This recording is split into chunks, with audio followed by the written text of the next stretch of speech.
Kumalikot dyan, sisipahin kita kakakuha.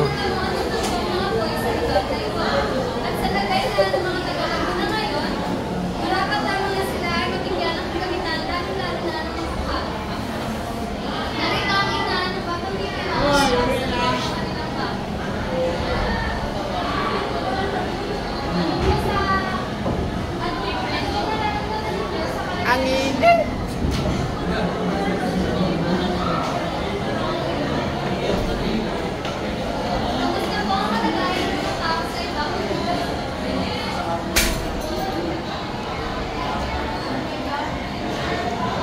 Ba't chocolate? Maraming salamat sa impormasyon. Magandang araw mga kabaita. Ang mga kalasriya ng Buenaventura na Buda. Isang magnitude 6.1 na lindol ang tumakas sa Martinete kaninang alas 7 ng umaga. Dahil kasi Fitzgerald Bagay ang nagulat para sa kalitang kanila. Isang magnitude 6.9 na lindol ang tumakas sa Martinete ay 1.2 million ang nagpapagaling nito. Pinataya sa dalawang taon na mga ayat-arat naman nila. Kapansin natin ng mga marami ang nataganan ng bato at sugatan sa mga matutas na kusal. Nandito ang isang kitang na inaanap pa rin ngayong hanggang ngayon ang kanyang kata. Ito ang aming balita.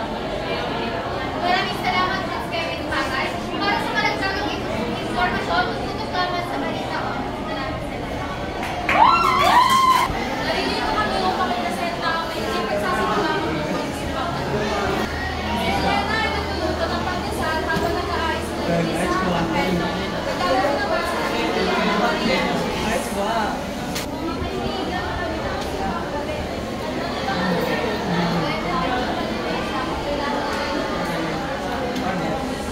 Sir, di sila rinig, sir.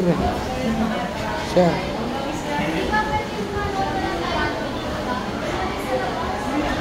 Hindi kayo. Ang problema natin dito. Nalipas ang susunod ito, pinalitan na idea sa Santiago. Bakit kasi ikaw ha? Puti. Para marinig ang puti. Yun! Natutulog! Nangyari, natutulog! Nasabol yung pwede.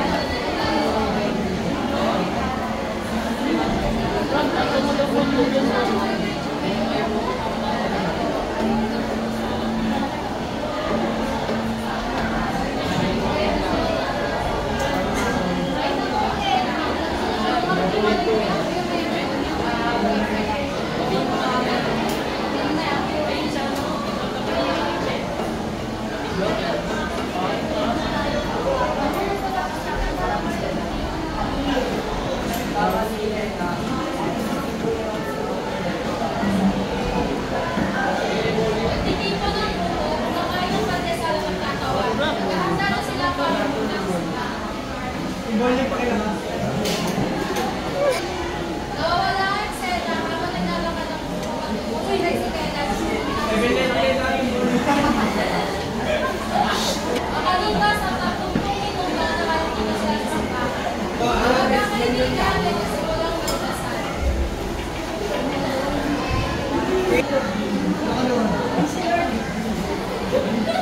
Father! Nakalipas ang ilang minuto, nagsikelas sila magsipayo at umiyak. Upang kunin ang kaso. Matapos sila ito, Amen! magandang hapon sa inyong lahat.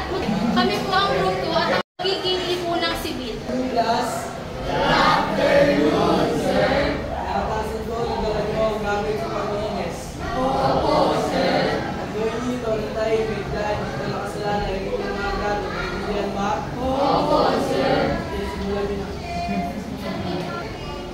Okay, classmate, magsimula na tayo. Sino ang mga naka-assign sa class? Wala. At sino naman ang pagpupunan? Sino naman ang mag-aayos ng sino ang mga magtatapon ng okay, classmate, magsimula na tayo.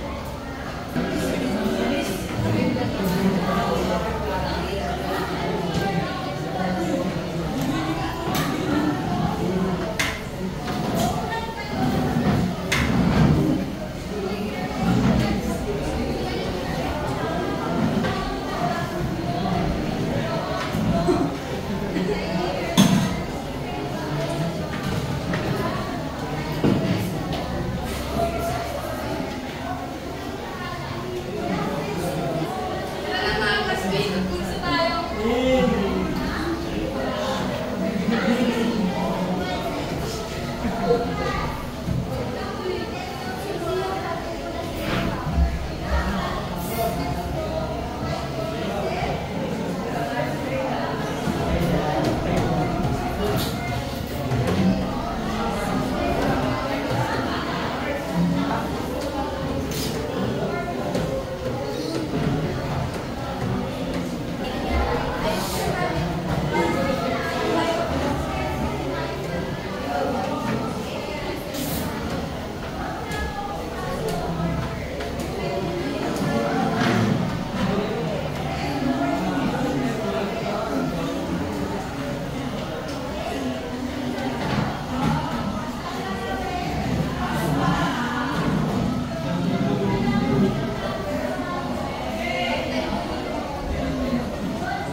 Malinis na, halina.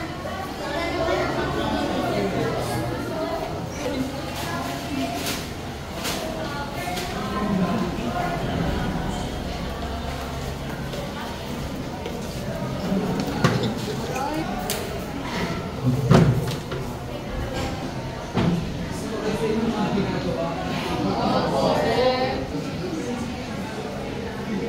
Good afternoon, everyone.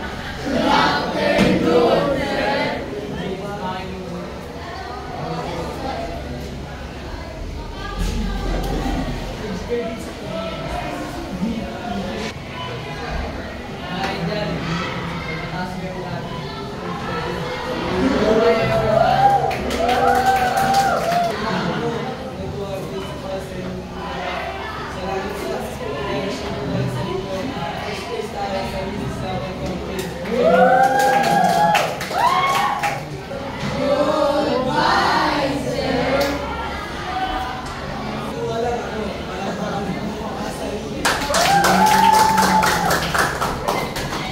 Dahil sa ginawa nila, ang kanilang tungkulin bilang isang section at kamag-anak, nagbigay sila ng operasyon at naging matulungin sa isa't isa at nagtagumpay din sila sa uli. Ayun lamang po. Salamat. Magandang hapon mga klase. Magandang hapon sa ang presentasyon natin ng bar. Isang luma at tahimik na simbahan sa sentro ng bayan. Kasulungan itong sisimping lugar ng sulong para sa mga naapektuhan ng pagkakulit. Ang medya ay abala sa paligid. Kumukuha ng mga upunan at i-interview sa Panginoon ikakalagayan. Vincent, kagandahan mo nila sa class. Kailangan natin ito yung bigay sa kanila para dumating. Oo, sa napakaroon ko kami na nag-isa. Kaya, doon sa growing system sa growing. Opo, tay. Stella, Donna, tara na. Teka lang, kuya, susunod ako may ginagawa. Sige, sunod ka na. Tara na dito. Tara na, kailangan sa Punta ang dalawang bangka sa sulok ng simbahan, kung saan nakapila ang mga bagong kasama ng kanilang kapila. Nagmamalinis sila upang maitigan ang tubig bago dumating ang mga tao. Nakikita sa nakaharap na si Edgar at Ashley Bentahar na nag-aangkla sa kanilang camera. Si Carrie Fernandez ay nakita sa mga biktima ng pagkakas.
Hindi mo utos-usan pa ng parang ganyan nila. Ako ang man ng mga bata at ako ang bahala sa kanila. Hindi ka naman pakilang Hindi mo alam na kung ginagawa.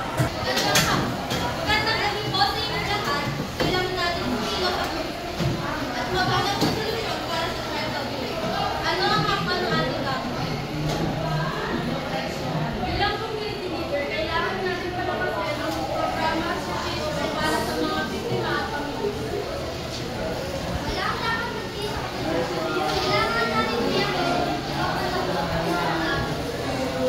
bilang doktor, kailangan natin iulat at ipamahya ang mga nanunong hihina natin. Ang medical professional ay kailangan natin tumuling medical.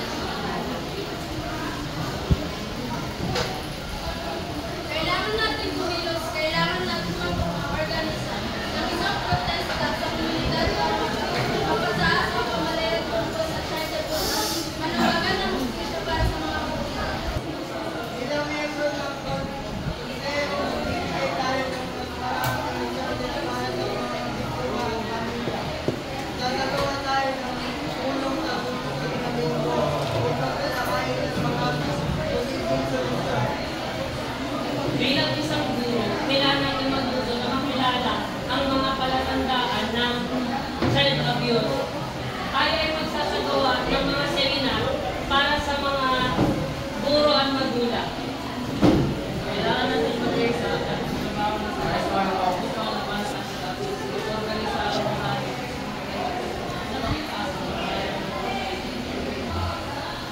Huwag tayong matakot ng magsalita kung may nakikita tayong mali.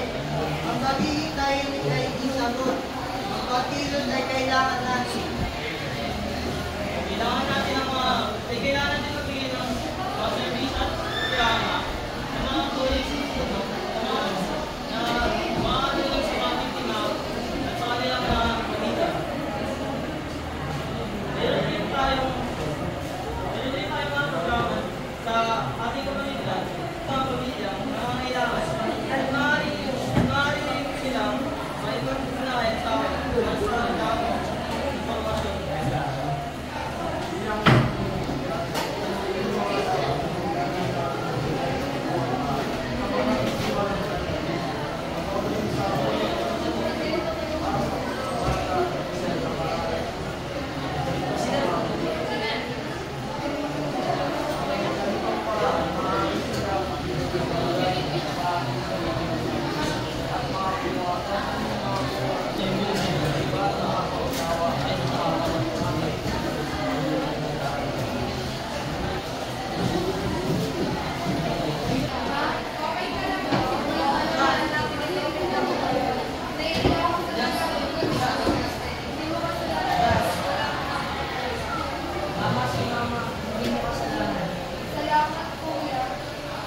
Wait, anak.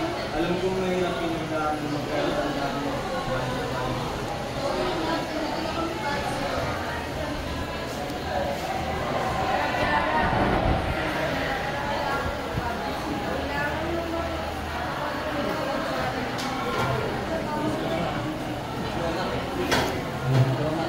Tama ka rin sa gagawin ko lahat para magbago.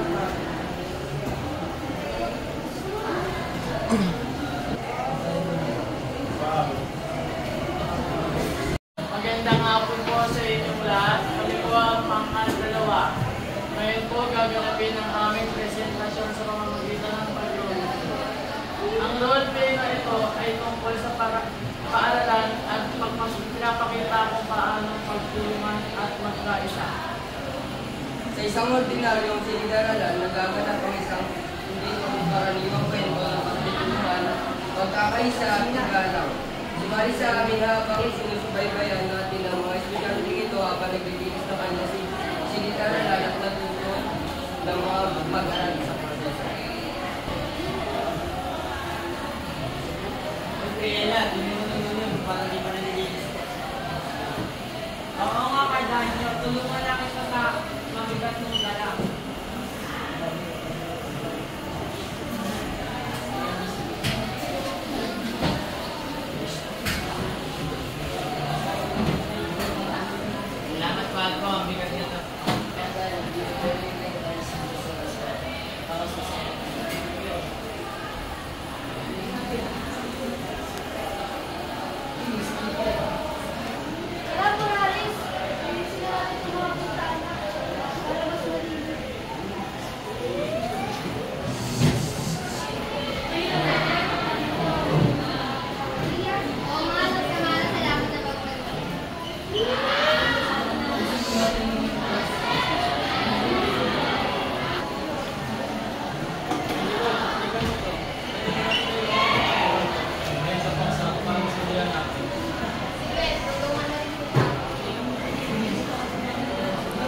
Nice one.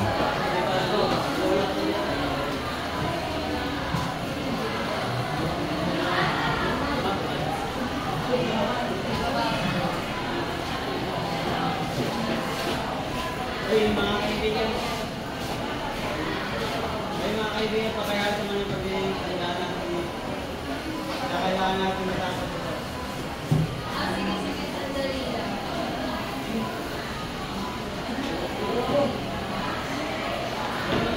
Kaya pakatulungan naman ang mga sabi natin para natin sa pag-iintandaan. Malapit na ang klase, kailangan natin matapos ito. Sige, sandali lang. Uy, Miguel, pakawala na ka dyan.